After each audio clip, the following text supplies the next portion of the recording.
Assalamualaikum warahmatullahi wabarakatuh. Waalaikumsalam warahmatullahi wabarakatuh. Selamat pagi bapak-bapak sekalian. Selamat pagi.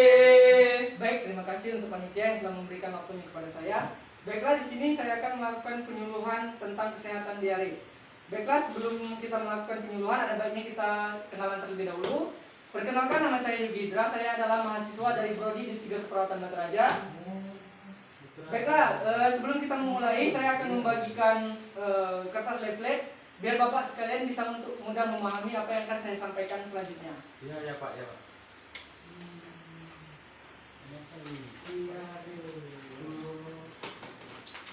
Pak. Baik, apakah semuanya sudah mendapatkan kertasnya? Sudah. Baik, kita mulai saja ya.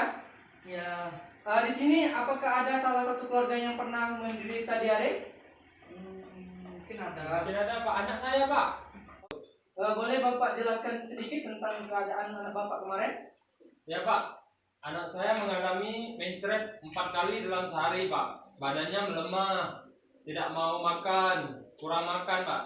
Ya, itu merupakan ciri-ciri dari diare ya. Untuk lebih rincinya lagi, diare itu adalah keadaan mencret atau buang air besar lebih dari 4 kali sehari dengan bentuk tinja encer atau cair. Dan penyebab dari diare itu yang pertama adalah lingkungan yang kotor. Jadi kita semua harus menjaga lingkungan kita supaya terlihat bersih. Selain itu, penurunan daya tahan tubuh juga bisa menjadi salah satu penyebab dari terjadinya diare. Yang ketiga yaitu perilaku atau kebiasaan jorok, seperti bayi yang suka memungut tangan, kebiasaan mencuci botol dengan cara yang tidak benar. Yang keempat adalah pengelolaan makanan yang tidak bersih. Contoh dalam pembuatan makanan seperti bubur yang tekniknya tidak benar. Jadi sebenarnya penyebab dari diare itu adalah penyebab yang bisa dilakukan oleh manusia itu sendiri. Dari anaknya ya Pak ya. Baiklah, adapun tanda dan gejala dari diare itu sendiri, yang pertama yaitu mula-mula si anak ataupun yang menderita itu akan gelisah dan cengeng. Yang kedua yaitu buang air besar lebih dari 4 kali sehari. Yang ketiga yaitu suhu tubuh meningkat. Yang keempat, nafsu makan akan berkurang disertai dengan mual muntah. Selanjutnya yaitu anak yang menderita akan tampak pucat dan lemah, disertai dengan berat badan yang berangsur menurun.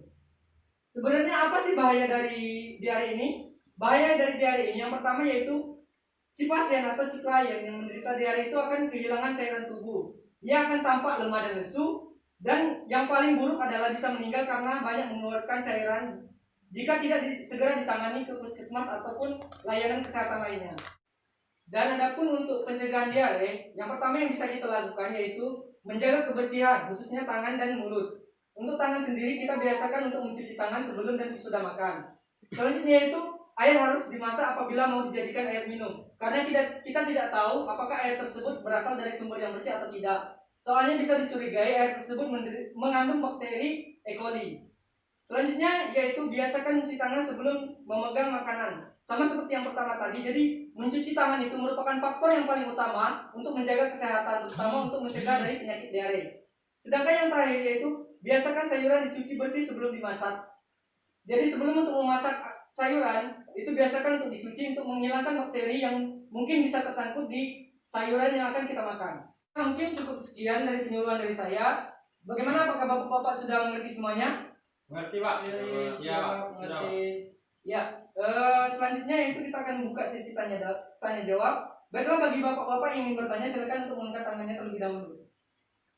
Pak, saya ingin bertanya Pak. Iya. Cuci tangan 6 langkah itu bagaimana Pak? Baik, pertanyaan yang sangat bagus dari bapak siapa kalau boleh tahu Pak? Bapak Ferdiansa Pak. Baik, terima kasih Pak Ferdian saya. Untuk teman-teman sekalian juga boleh untuk memperhatikan di sini. Saya akan memperhatikan bagaimana cara mencuci tangan yang baik dan benar menurut WHO. Baiklah, kita bisa melakukan cuci tangan menggunakan air bersih ataupun air mengalir dengan sabun, ataupun bisa menggunakan hand sanitizer. Hand sanitizer itu merupakan cairan alkohol untuk membersihkan bakteri. Untuk langkah pertama yaitu pertama kita basahi dulu tangan kita menggunakan air bersih ataupun air mengalir. Setelah itu kita beri sabun. Selanjutnya yaitu kita bersihkan daerah punggung tangan, bagian kiri ataupun bagian kanan. Selanjutnya yaitu kita bersihkan di sela-sela jari.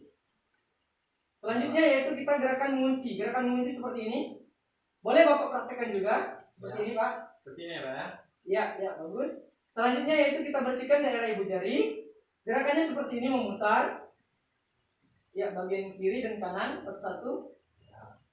Ya, yang terakhir yaitu bagian kuku-kuku jari. Soalnya kita nggak tahu nih, kuku-kuku jari ini banyak mengandung apakah ada Bakteri, Pak. bakteri ataupun telur cacing atau sebagainya. Baik, setelah itu kita bilas kembali dengan menggunakan air bersih. Ini maksimal bisa dilakukan dalam 5 ataupun 8 menit. Sedangkan untuk yang menggunakan hand sanitizer ataupun itu bisa menggunakan waktunya dengan cepat. Soalnya kan hand sanitizer itu lebih cepat untuk mengering. Ya, Pak. Baiklah, apakah ada lagi yang ingin ditanyakan, Pak? Saya ingin bertanya Pak, Iya, silakan. bagaimana cara penanganan diare tersebut Pak? Ya, baiklah. Mungkin ini juga merupakan pertanyaan dari sebagian besar kawan-kawan sekalian, bapak-bapak sekalian.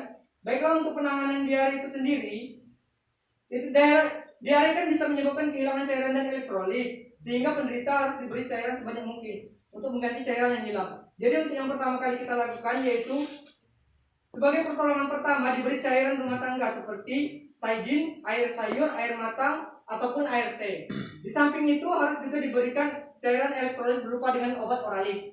Jika tidak ada obat oralit, kita juga bisa menggunakan larutan gula garam. Untuk cara pembuatannya, 1 sendok teh muntung gula pasir dan 1/4 sendok teh muntung garam dilarutkan dalam 1 gelas air matang atau 200 cc.